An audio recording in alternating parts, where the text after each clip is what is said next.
Mr. Skinny by Roger Hargreaves. Mr. Skinny was extraordinarily thin, painfully thin. If he turned sideways, you could hardly see him at all. And what made it even worse was that he lived in a place called Fatland. Yes, Fatland. As you can very well imagine, everything and everybody in Fatland was as fat as could be. Not stout, fat. Fatland dogs were extremely fat. Fatland worms were extraordinarily fat. Fatland birds were exceedingly fat. And you should see a Fatland elephant. Phew! And there, in the middle of all this fatness, lived Mr. Skinny, in the thinnest house you've ever seen. Poor Mr. Skinny, he didn't like being so different from everything and everybody. But there wasn't very much he could do about it. You see, he had hardly any appetite at all. A Mr. Skinny meal was a very meager affair. Do you know what he had for breakfast? 1 cornflake. And for lunch? 1 baked bean. And for tea? Nothing. And for supper? The world's smallest sausage. And after that, he felt so full he went straight to bed. In his long, thin bed, in his long, thin bedroom, in his long, thin house in Fatland.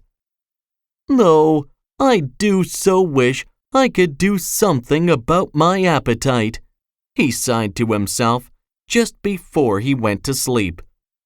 I think, he thought, that I had better go and see the doctor about it. And he went to sleep. The following morning was lovely. A large fat sun shone down on the fat green trees and the fat yellow flowers, and through them walked Mr. Skinny on his way to see the doctor. Dr. Plump! Come in, come in! He wheezed as Mr. Skinny knocked at his door. Sit down, he wheezed as Mr. Skinny entered. And what? He wheezed, putting his plump fingers together, seems to be the trouble. It's my appetite, explained Mr. Skinny. I'd like to be able to eat more so that I could put on a little weight. Yes, you are rather, how shall I put it, thin, wheezed the doctor, looking at him over his glasses. I know, he continued. Let's start the treatment right now. He licked his lips. This very moment, he added. And he opened a drawer in his desk and took out an enormous cream cake. He put it on the desk in front of him and opened another drawer and took out 6 donuts and put them on the desk in front of him and opened another drawer and took out 12 currant buns and put them on the desk in front of him. 11s, he explained. But it's only 10 o'clock, said Mr. Skinny. Who's counting? Wheezed Dr. Plump.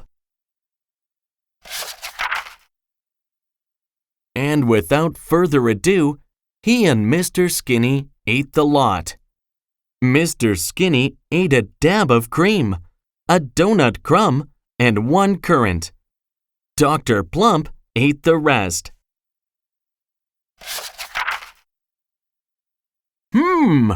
wheezed Dr. Plump, popping the last currant bun into his mouth and looking at Mr. Skinny.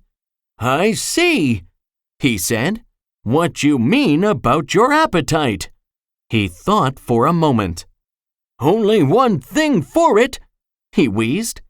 This calls for drastic measures.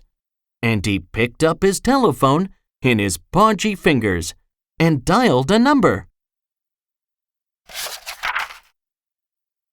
100 miles away, the telephone rang.